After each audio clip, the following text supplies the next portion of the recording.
먼저 연내 금리 얼마나 더 인하가 있을지에 대한 의견들을 쭉 정리해 보겠습니다. 월가 의견 보기 전에 미셸 보우먼 연준 이사의 어제 발언도 좀 정리해 봤는데 현재 고용 시장을 계속해서 취약하다라고 이야기하면서 추가적인 금리 인하 필요하고 근거도 충분하다고 설명했습니다. 계속해서 이제 금리 인하를 좀 망설이게 했던 이 관세에 대한 영향, 일시적인 요인이라고 보우먼 이사 강조하고 있고요. 정책 대응이 지연될 경우 오히려 경기 둔화 위험을 지금은 더 우려해야 되는 시점이다. 앞으로 몇 달 안에 과감한 인하도 가능하다라는 입장을 정했습니다.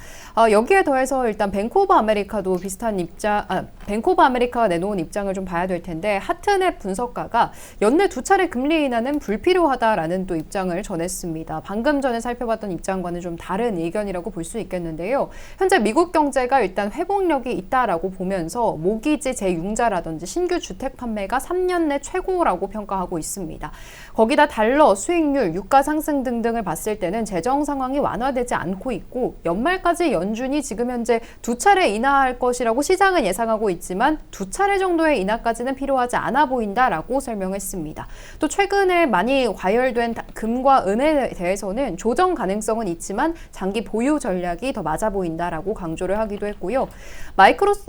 모건 스탠리도 비슷합니다. 연내 50bp 인하 가능성은 낮아질 거다라고 얘기하고 있습니다. 어제 이제 GDP 데이터를 봤을 때는 미국의 성장률이 상향 조정됐죠. 그러면서 미국 경기 이렇게 뜨거운데 연준이 과연 금리 인하를 시장이 기대하는 것만큼 해줄까에 대한 물음표가 좀 있었는데 현재 연준의 금리 인하 필요성은 여전히 있다라고 평가를 하고 있습니다.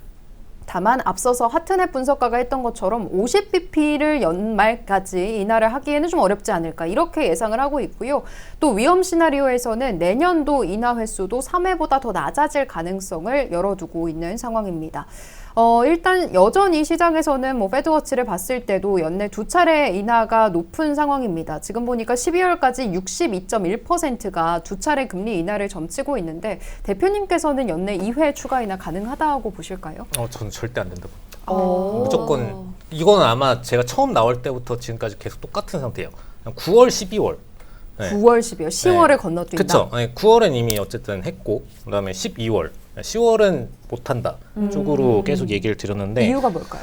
이건 정말 파월이라는 인물에 대한 해석이 들어갔을 때 나올 수 있는 결론이에요. 네. 그러니까 왜냐면은 많은 분들이 막 이제 9월 달에 무슨 비컷한다 뭐 아니면 그 전에 뭐 7월에도 인하할 거다 막부터 막 굉장히 기대세가 많았었는데 항상 보면은 파월은 그냥 본인의 곤조를 정확하게 지키거든요. 그리고 지금도 이미 밑밥을 깔고 있는 이 모습을 보면은 절대로 금리 인하를 그냥 내줄 사람은 아니에요. 네. 트럼프가 원하는 속도로. 그렇죠. 네. 그리고 이번 주에도 이제 얘기했던 부분이 어쨌든 어떤 시장에 대한 고평가와 금리 인하 비컷에 대한 어려움을 같이 언급을 했는데 그 부분을 왜 얘기한 거냐면은 금리 인하를 하는 행위 자체가 어쨌든 시장의 상승 랠리 국면을 더 장기화시킨다라는 것을 본인도 정확하게 알고 있기 때문에 굳이 그 얘기를 해준 거예요. 네.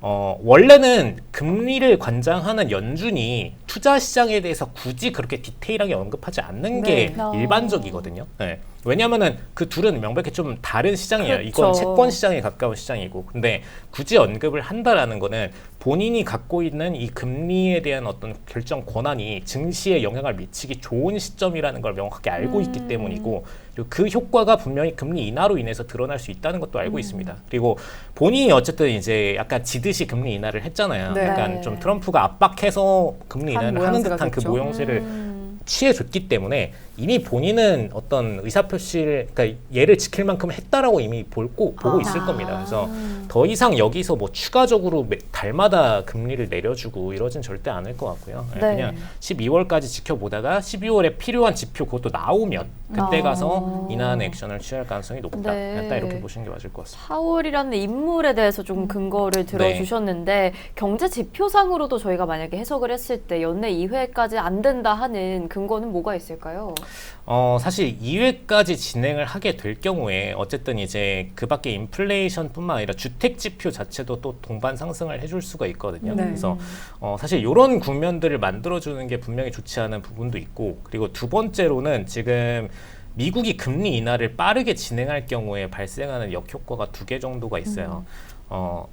일본과 중국 측에서 자금이 빠져나가고 유입되고에 대한 흐름을 결국은 지금 가장 키를 많이 쥐고 네. 있는 게 지금 미국 금리인데 최근 들어서는 지금 중국과 미국의 금리가 재크로싱이 돼가지고 올라가 있는 상태이고 일본과 미국의 금리는 이제 서로 맞닿으로 반대 방향으로 지금 다시 내려가고 올라가고를 보여주고 있는 상태이죠. 이러다 네. 보면은 결국에는 이제 미국에 투자되어 있는 자금들이 금리를 공격적으로 내리는 움직임을 보이게 될 때 오히려 이제 폭락세를 더 빠르게 만들 수 있습니다. 그래서 단기적으로는 상승 랠리를 만들어 주는데 그 이후에 이제 캐리 트레이드들이 빠져나가고 그다음에 중국과의 차익 거래에서 중국의 채권 자산들이 다시 중국으로 돌아가게 되는 그 움직임을 만들어낼 때 그 금리 피부 포인트가 분명히 생기거든요. 그러니까 금리의 데드 크로스 같은 느낌이죠. 네, 그 시점이 됐을 때 굉장히 빠른 속도로 아시아로 자금이 빠져나가면서 미국에는 또 추가적인 쇼크를 줄 수가 있기 때문에 이게 약간 좀 양날의 칼이에요. 처음에는 굉장히 호전적인 움직임을 주는 것 같지만 금리를 빠르게 따다다닥 해서 지금 1%만 내려가도 그렇게 되거든요. 1%만 하락을 보여주게 되면은 중국과 금리가 닿을 수 있고 그다음에 일본 입장에서 금리를 올려주는 흐름까지 보여주게 되면은 아시아권으로 너무 빨리 자금이 회귀돼 버릴 수 있다. 네. 그 시기가 좀 가장 가능성이 높은 건 지금 언제쯤일까요? 원래 지금 아까 나왔던 내용이 뭐 내년까지 합해가지고 내년에 3회 추가 인하 뭐 네네네. 이렇게까지 얘기가 나왔잖아요. 그러니까 그렇게 지금 1.25%를 내려버리면은 한마디로 그냥 그 시점에서는 정말 이 시장에 대한 자산 유출이 본격화되는 시점이 만들어지는 거죠. 그래서 사실 그 그림은 연준 입장에서는 안 만들어주는 게 좋습니다. 네.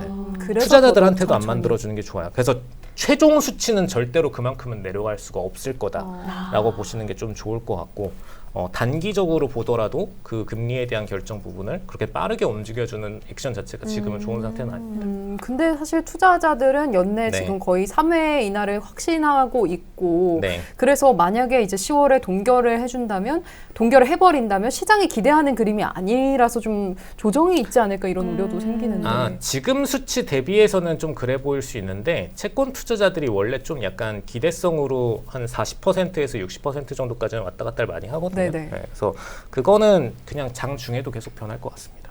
네.